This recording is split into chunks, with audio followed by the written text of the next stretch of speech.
네, 반갑습니다. 3월 20일 목요일 아침 시황입니다. 자, 뉴욕 증시는 일단 상승 마감했습니다. 자, 기다리던 FOMC의 결과물이 나왔죠. 자, 점도표가 나쁘지 않게 나왔습니다. 금리 인하 0.25씩 두 번 정도 더 진행할 것이다 라고 얘기가 나왔고요. 금리는 동결을 하긴 했습니다만은 나쁘지 않아요. 네, 파월이 이야기한 부분들이 뭐 그렇게까지 부담스럽게 작용하지 않았기 때문에 일단은 기술주 먼저 올라가자. 그 다음에 다우지수, S&P 500까지 모두 상승 마감을 했습니다. 다우지수는 0.9% 상승 마감했고요. 나스닥은 1.4%, S&P 500은 1% 상승했습니다. 지금은 테슬라도 올랐고요. 엔비디아도 올랐고 전체적으로 다 올랐다 보시면 되겠습니다. 그래서 분위기가 모처럼 좀 따뜻하게 미국 증시도 돌아가고 있는 모습이라 빅 이벤트가 긍정적으로 끝남에 따른 그런 기대감이 작용하지 않겠는가 라고 판단이 되고 있습니다. 이 부분들 체크 좀 해보시면 될 것 같아 보입니다. 자, 뉴스 바로 들어가서 보도록 하죠. 네, 오늘 뉴스를 보시면 연준에서 올해 금리 인하 전망을 유지했다라고 얘기 나오죠. 자, 그러면서 나스닥이 1.4% 올랐다라고 되어 있고요. 올해 금리 인하 예상 횟수는 2회로 유지하고 있다라고 되어 있고요. 인플레이션은 일시적이기 때문에 침체 가능성은 낮다.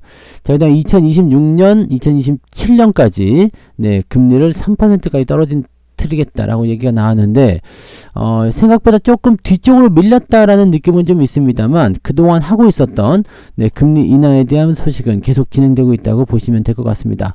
파월이 엄청 많이 늙었어요. 네. 빨리 트럼프한테서 벗어나야지 파월도 네, 젊은 인상을 찾지 않을까 생각이 드네요. 네. 약간의 비둘기적인 발언을 좀 했다라는 게 주목할 내용이고요. 연준은 연방 기금 금리를 연 4.25에서 4.5로 결정했다.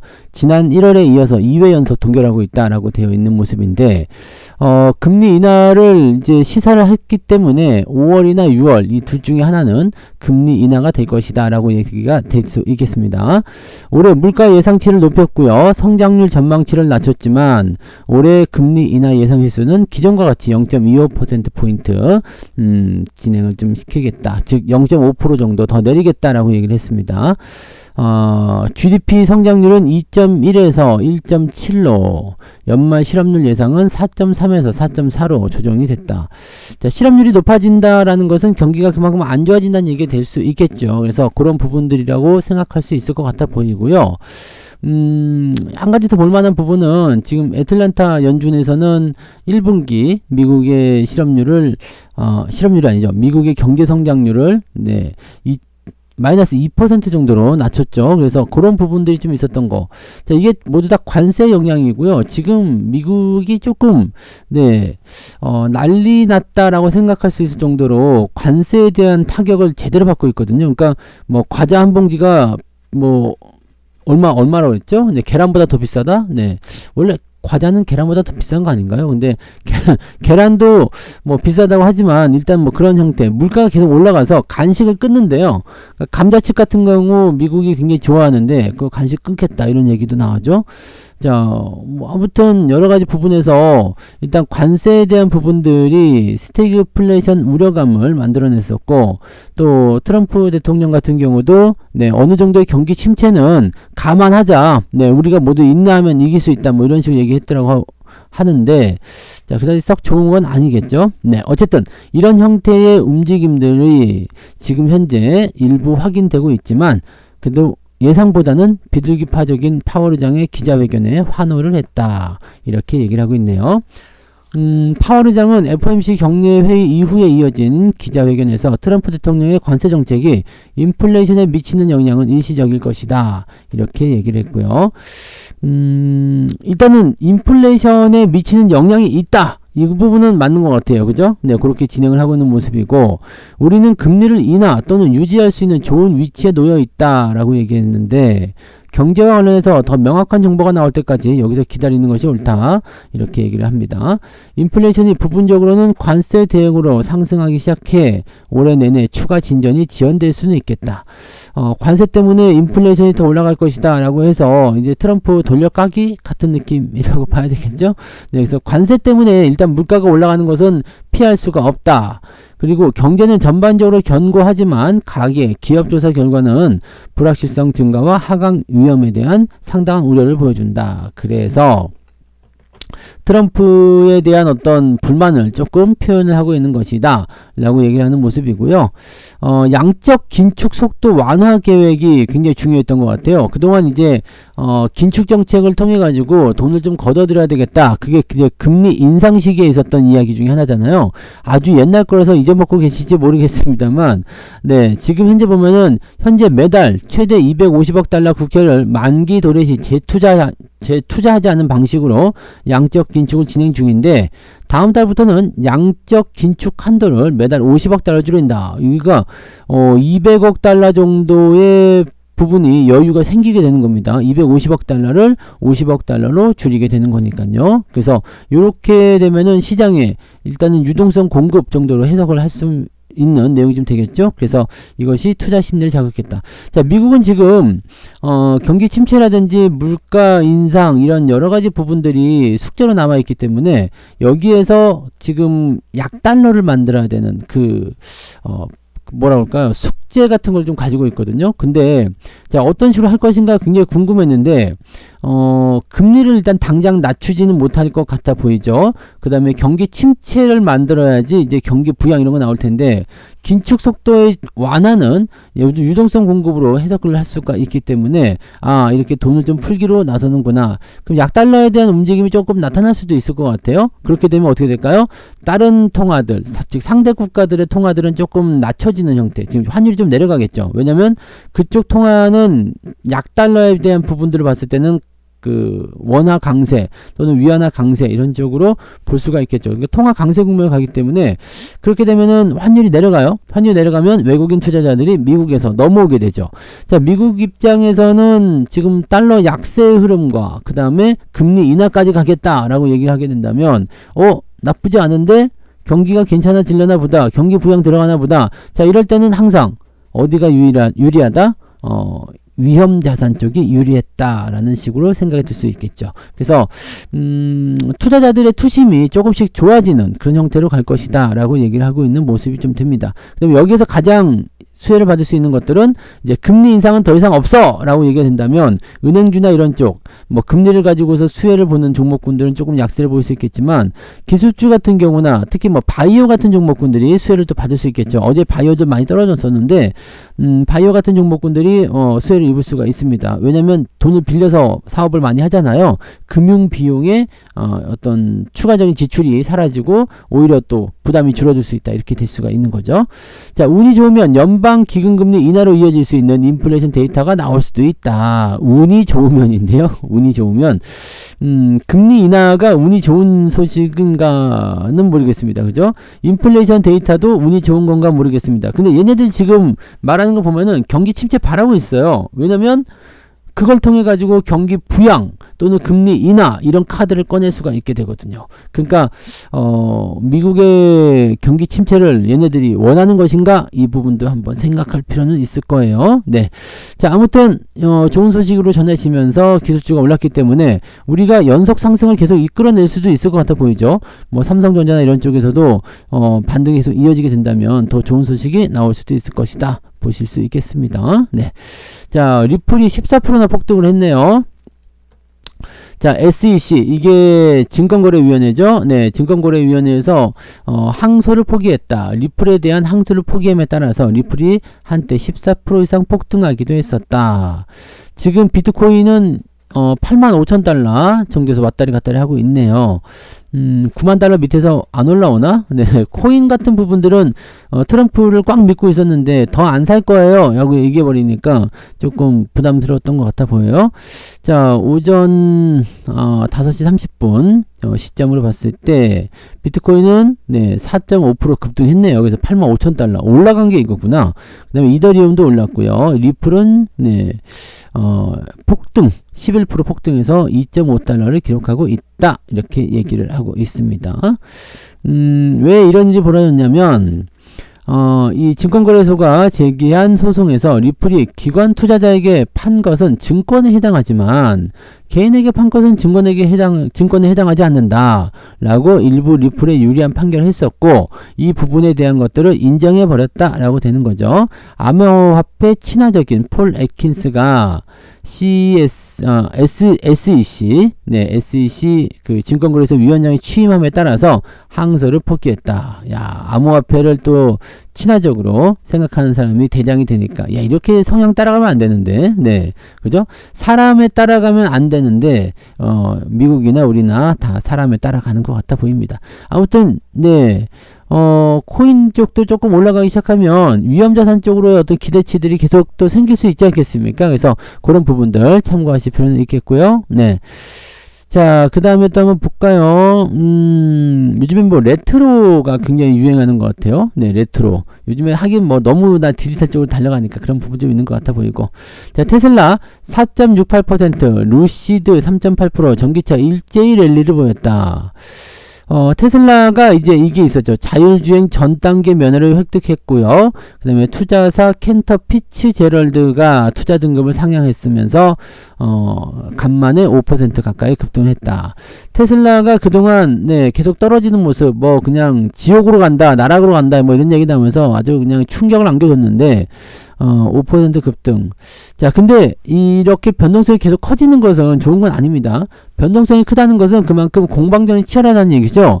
매수도 많이 들어오지만 또 매도도 많이 나온다. 이런 모양새들이 문제가 좀 될 수 있는 모습은 좀 있습니다. 최근 테슬라의 주가 하락 기류가 투자자들에게 저가 매수의 기회다 라고 얘기를 하면서 이제 투자 전망을, 등급을 이제 상향 조정을 해줬다라고 얘기 나오는 거고요. 자, 그 다음에 오스틴에서 진행된 자율주행 차량 호출 노력이 중국과 유럽에서의 완전 자율주행 출시와 함께 주가 촉매제가 될 것이다. 근데 이거는 나오더라도 늦을 것 같아요. 왜냐면 중국 시장에서 지금 이겨먹기가 어려운 상태고요. 유럽에서 불매운동 이거 어떻게 극복할 거냐 이거죠. 그러니까 뭐 여러가지 재료나 또는 뭔가 그 단기적 반등 또는 이 저점권이라는 어떤 인식 이런 것들 때문에 주가가 반등하는 모습은 좀 있을 수 있어요. 근데 지금 이거 해소하지 않으면 안 됩니다. 즉 트럼프가 계속 관세를 통해서 유럽과의 어떤 그런 긴장감을 조성하게 된다라면은 확실히 네, 이 뭐라 할까 테슬라 쪽에게는 부담 요인이 계속 나올 수 있을 것 같아 보입니다. 그래서 물론 이제 일론 머스크가 정치권에서 조금 손을 떼고 트럼프가 아니죠. 네, 테슬라에 관심을 조금 더 가지자 이렇게 이야기가 돼야지 되는데 요게 안 되네. 요게 안 돼. 그죠? 요게 안 돼. 그러니까 이런 부분들은 조금 뭐라 할까요? 테슬라 입장에서는 좀 답답하게 생각할 수 있을 것 같아요. 정치적인 부분에서 뭔가 유대감을 좀 이끌어내고 완만한 그런 흐름들을 보이게 된다면 테슬라에게도 분명히 도움이 좀 될 것 같거든요.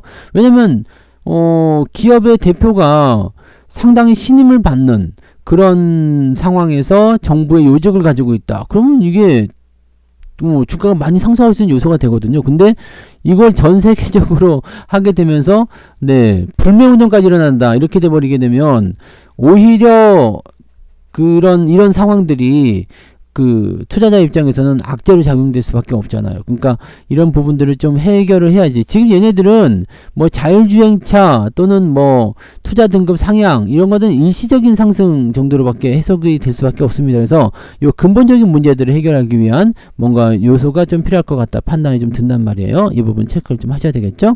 자, 그 다음에 뭐 다른 전기차도 일제히 랠리를 보였다라고 되어 있는데 상승률은 뭐 1%대 이렇게 나와 있어서 글쎄요, 전기차 관련주 쪽에서 뭔가 반등이 좀 있을런지 아니면 2차전지가 이제 우리도 2차전지가 문제가 있잖아요. 지금 워낙 테슬라가 눌려 있다 보니까 뭐 다른 쪽으로 팔아먹겠다 이런 그 판매 루트를 다양화하는 형태로 진행되면서 네, 반등을 좀 꾀하고 있는데 테슬라를 비롯한 전기차 움직임이 좋아지게 된다면 2차전지 쪽도 반등이 좀 나올 수 있겠죠.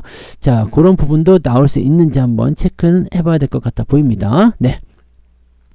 자, 그 다음에 볼만한 부분들 여기 지금 테슬라 올라가는 모습들이 좀 있었고, 자, 그 다음에 정치 테마주들 또다시 널뛰기 시작한다. 어제 보니까 정치 테마주 조금 움직였잖아요. 탄핵 심판이 지금 이번 주도 안 되는 것 같아 보이죠? 네.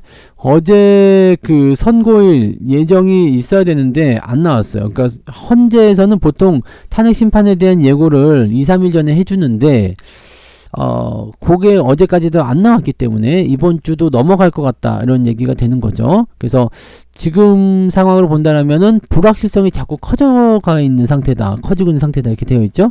자, 지금 보시면 오리엔트 전공, 네, 이런 것들 엄청나게 상승했어요. 에이텍, CS, 이스타코 등등등이 이제 크게 상승하는 모습이 나타났고, 자, 그 다음에 동신건설 같은 경우도 대박 터지게 올라갔죠. 그러니까 이 정치 테마주들이 또 다시 상승하는 모습이 좀 나타나고 있는 모습인데, 특정 정치인과 혈연, 학연, 지연으로 연관성이 있거나 선거 공약으로 추진하는 정책의 수혜가 기대되는 종목들 이렇게 되어 있는데, 지금은 인맥 테마주가 먼저 올라가겠죠. 그러니까 누구누구 관련한 종목, 누구누구 관련한 종목 이런 식으로 해가지고 인맥 테마주들이 좀 많이 가고 있는 것 같아요.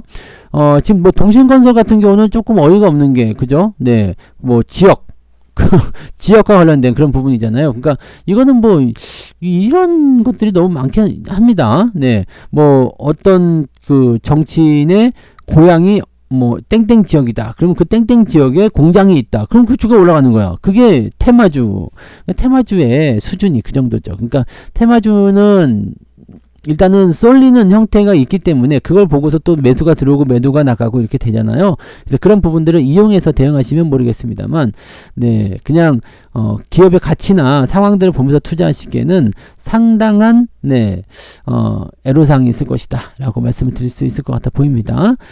자, 정치 테마주의 널뛰기 장세는 탄핵이 인용되면 5월이나 6월 중에 조기 대선이 치러질 수 있다는 전제하에 관련 종목들의 매수자가 집중되는 것이고, 만약에 이게 기각이 됐을 경우에는 또 다른 형태의 움직임이 나타나겠죠. 정책주 이런 것들, 또 지금 현재 이런 정치 테마주들이 이제 나락으로 떨어지게 되죠. 그런 형태의 움직임이 나타날 수가 있습니다. 자, 뭐 그런 형태인데, 기업의 본질적인 가치와 무관하게 급등세를 그리는 거. 이게 정치 테마주 매수하시는 분들은 기업 가치 보고 투자하지 않잖아요. 그죠?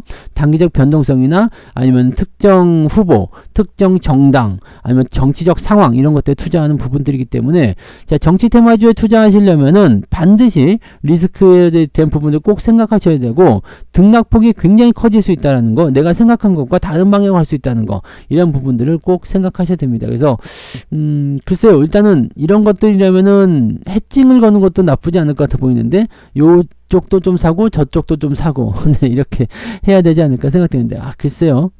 정치 테마주는 최근 들어서면서 그렇게 뭐 특정 후보가 당선이 돼도 끌어올려주는 모습은 많이 없더라고요. 그래서 특별히 권장하고 싶은 투자는 아닌 것 같아 보입니다. 그런 부분들 보시면 좋겠고요. 그 다음에 또 뭐가 있을까요? 지금 새로 나온 뉴스 한번 더 볼까요? 여기 있다. 젠슨 황 AI 수요를 증명했다. 엔비디아 2% 반등. 이거는 엔비디아의 반등은 이것도 테슬라하고 마찬가지로 뭐 얼마나 크게 오를까라는 부분들은 생각하셔야 됩니다. 이게 잘 안 나옵니다. 자, 그런 부분들 체크하셔야 될 것 같고요. 젠슨 황의 AI 수요 증명, 이거는요 기존부터 계속적으로 있었던 겁니다. 그런 내용들이라서 뭐 특별하진 않았다고 보여집니다. 그래서 이 젠슨 황이 지금 이렇게 그 GTC에서 기조연설을 하고 있지만 실제적으로 여기에 대한 반응은 별로 없었잖아요. 그죠? 그런 부분이 있었습니다. 자, 블랙웰 울트라로 명명된 차세대 칩 제품군이 올해 하반기에 출시될 것으로 예상했다.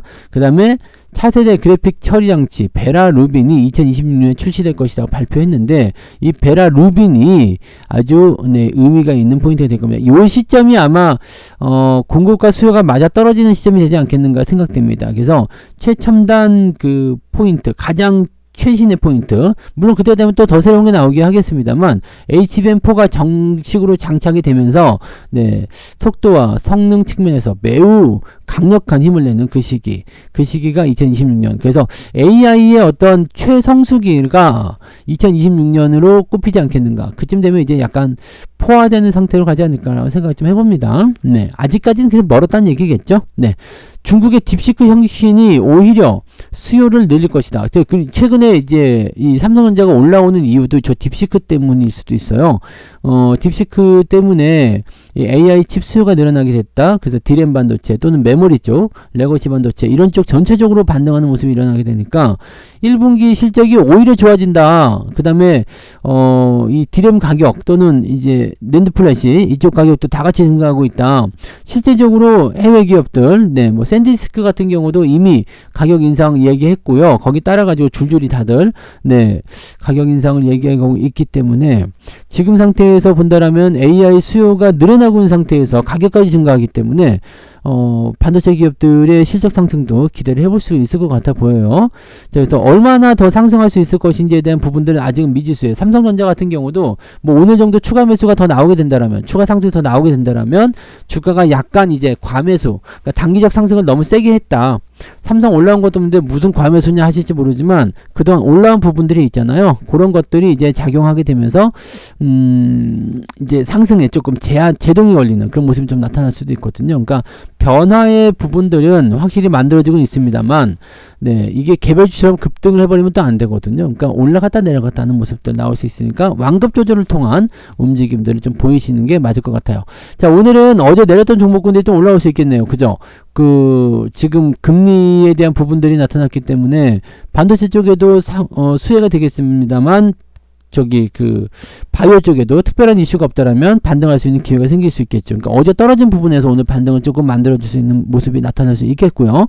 그 다음에 전기차 쪽도 오늘 반등세가 있기 때문에 2차 전지 쪽 움직일 수 있죠. 그럼 바이오, 반도체, 그 다음에 2차 전지 이런 것들이 만약에 상승할 수 있다면 뭐 자동차도 올라갈 수 있겠고요.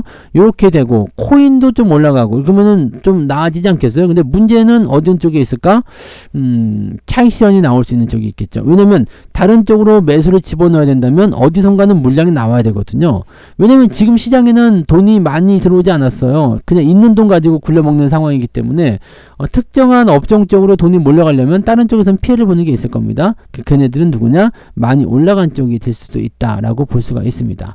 자, 그런 부분이 있고요. 또 하나는 이제 뭐 우크라이나 관련한 그런 부분들, 뭐 젤란스키가 이제 뭐 어느 정도 그 휴전에 찬성했다, 뭐 이렇게 얘기가 나오고 있어서 그런 부분들을 한번 체크를 좀 해볼 필요 있겠죠. 그 다음에 삼성전자 이야기 계속 나오긴 하는데 뭐 같은 내용일 거예요.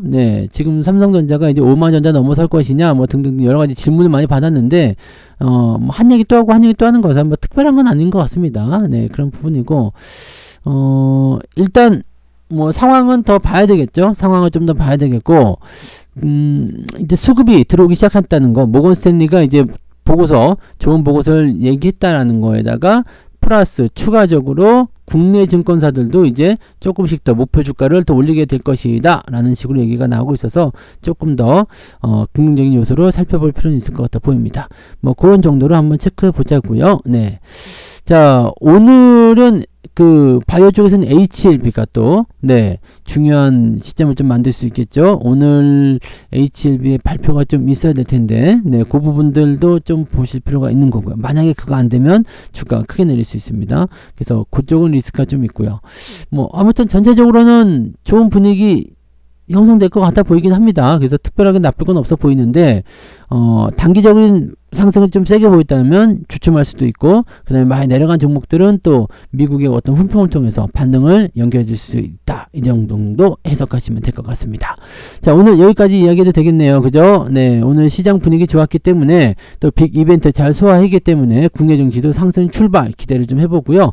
상승 출발 이후에 조금씩 차익 매도가 나올 수 있다는 것 정도는 참고하고 대응하시면 좋겠습니다. 오늘은 여기까지 하고요. 저는 장중시장에서 다시 오겠습니다. 자, 오늘 춘분이에요. 밤과 낮의 길이가 똑같아지는 날. 이제부터는 정말로 봄으로 갑니다. 따뜻한 날로 가는 거니까 계좌도 따뜻하게 만들어질 수 있도록 화이팅 하시기 바랍니다. 고맙습니다.